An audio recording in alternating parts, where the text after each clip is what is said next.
In 2012, a man asked strangers on the internet for $50,000 to make a potato salad and got it. That actually happened. His name was Zach Brown, and his Kickstarter campaign became famous not because the potato salad was special, but because it exposed something bigger. Crowdfunding had flipped how money flows. For centuries, if you needed capital, whether for a business, an invention, or a creative project, you had to convince a bank, a venture capitalist, or a wealthy patron. Those gatekeepers decided who was worthy. Crowdfunding changed the equation entirely. Exhibit 1, the infrastructure didn't exist until very recently. Before 2009, there was no legal or technical framework for thousands of strangers to pool money toward a common goal. Then Kickstarter launched in April 2009, followed by Indiegogo and others. Suddenly, anyone with an internet connection could pitch directly to an audience.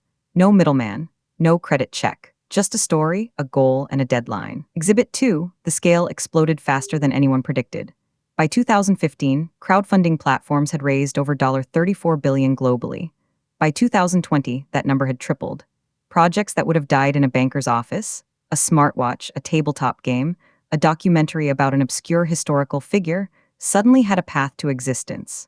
The gatekeepers lost their monopoly on deciding what gets built. But here's where it gets complicated. Exhibit 3, crowdfunding isn't free money, it's pre-sales. When you back a Kickstarter project, you're not investing, you're paying upfront for something that may or may not arrive on time or at all. Thousands of campaigns have failed to deliver. The creator takes your money, and if things go wrong, you have limited recourse. It's a bet, not a guaranteed transaction. The platforms themselves don't actually fund projects, they're marketplaces. They take a cut, usually 5 to 10%, and provide the infrastructure. The payment processing, the hosting, the legal framework.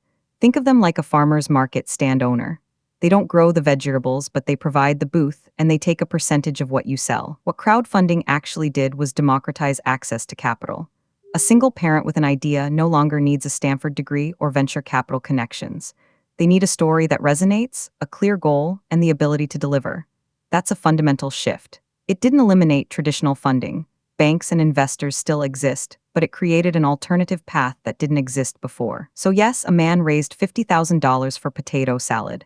But that's not the real story. The real story is that before 2009, he couldn't have. The system didn't allow it. Crowdfunding platforms didn't invent generosity or community support. Those are ancient.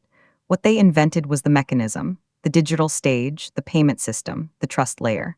They removed friction from an old human behavior. Understanding how crowdfunding works means understanding how money finds its way to ideas in the modern world. It's not magic, it's mechanics, and those mechanics continue to evolve. This video is for educational and informational purposes only and is not financial advice. Always do your own research. Subscribe for a new breakdown of how financial systems actually work, not what to do with them, but how they tick. Subscribe for a new breakdown of how financial systems actually work, not what to do with them, but how they tick. This video is for educational and informational purposes only and is not financial advice. Always do your own research.